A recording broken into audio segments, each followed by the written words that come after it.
Je vais donc essayer avec mon collègue d'apporter des éléments. Je bondis d'abord, je voudrais vous informer qu'au niveau international, il y a un fort lobby qui est en train d'être fait pour que nous ayons un fonds global au niveau international pour la protection sociale. Et donc, au niveau des institutions des Nations Unies, au niveau de l'OIT, au niveau des organisations syndicales, nous sommes en train de faire ce travail fort pour qu'à l'instant, comme on a eu un fonds global pour le sida, qu'on puisse avoir un fonds global pour la protection sociale.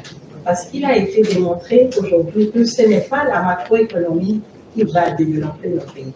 Mais c'est lorsque chaque citoyen et chaque citoyenne pourra bénéficier d'un minimum au niveau de la protection sociale, qu'on aura un bien-être social, qu'on aura la justice sociale, les gens qui sont en bonne santé sont 2 fois, 3 fois, 4 fois plus productifs et que nous devons comprendre que la pression sociale a un coût et qu'il faut investir sur le capital humain.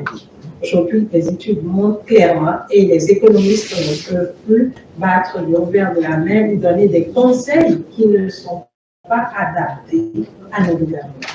C'est ce qui les a fourvoyés pendant très longtemps.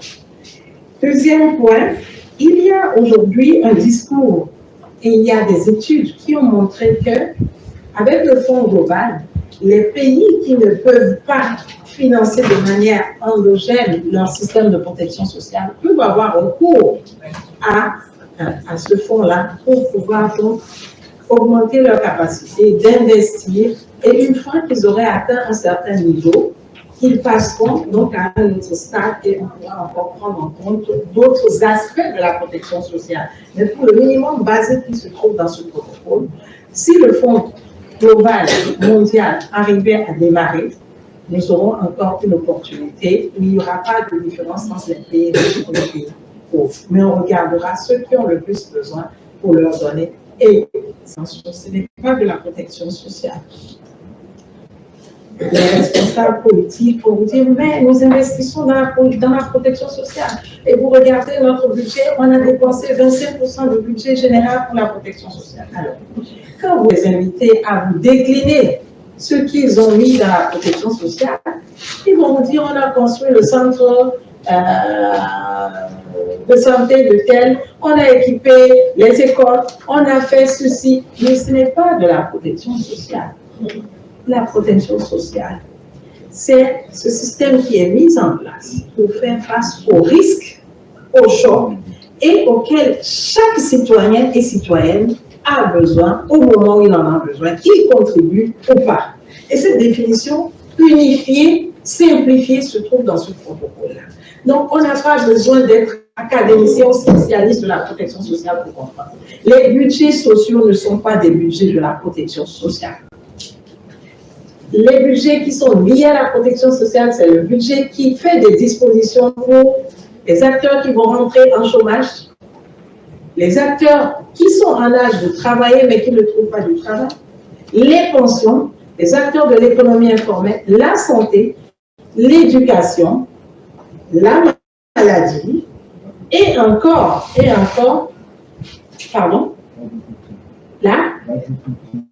l'agriculture. Ce sont ces dispositions-là mises en place pour faire face à ces risques-là qui constituent faire de la protection sociale. Et donc, un budget sensible à la protection sociale, ce n'est pas un budget qu'on appelle l'école, la cantine scolaire, encore que la cantine scolaire est un élément de l'accès à l'éducation. Mais c'est un budget qui prend des dispositions pour que depuis que la personne est dans le ventre, on puisse prendre soin jusque dans sa tombe. C'est ça. Mais quand vous les interrogez et que nous déclinons, vous allez voir que dans le budget général, à peine 1% du budget est effectivement dévolu à la protection sociale. C'est pour cela maintenant que nous voulons amener des actes.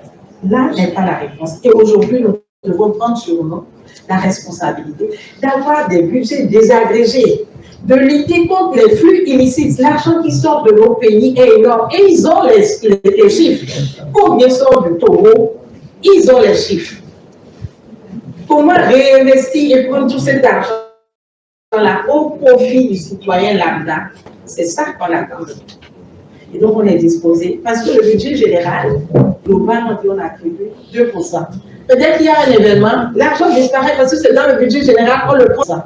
Peut-être qu'il y a un événement, l'argent disparaît parce que c'est dans le budget général, on le prend, on répond à la réponse qui est la BECA, c'est décliné pour qu'on dise oui, on répond à la réponse qui est la BECA, c'est décliné pour qu'on dise oui, telle entreprise, la responsabilité sociale des entreprises, ils ont réalisé un bénéfice. On va prendre 5% du bénéfice en voyant très bien qu'en prélevant ces 5%-là, l'entreprise ne remet pas encore les taxes pour que ça ait touché encore le citoyen, mais qu'il maintienne son chiffre d'affaires sans toucher au prix et à la qualité du produit que le citoyen bénéficie au prélève. C'est ça le budget, le prélèvement, les possibilités de financer les systèmes de protection sociale. Et il faut aider les gens à regarder à la loupe et le faire. Et ça, les parlementaires c'est vous qui validez les budgets. Et c'est à vous de dire non, ça que vous êtes en train de proposer, on veut savoir jusqu'où ça va impacter le citoyen, combien vous allez mettre dedans, combien nos écharpes, ramener, on fait la traçabilité. Bon, ça c'est un exemple que je donne, nous sommes là, nous avons même des collègues du département des finances publiques au niveau de l'OIT qui sont disponibles à faire cet accompagnement-là.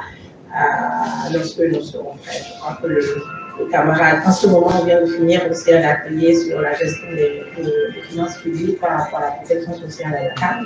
Donc, nous sommes là, on va s'entraider, et autant qu'on peut, selon l'Afrique qui sera à votre disposition pour pouvoir continuer la responsabilité que vous nous confiez, Madame l'honorable députée.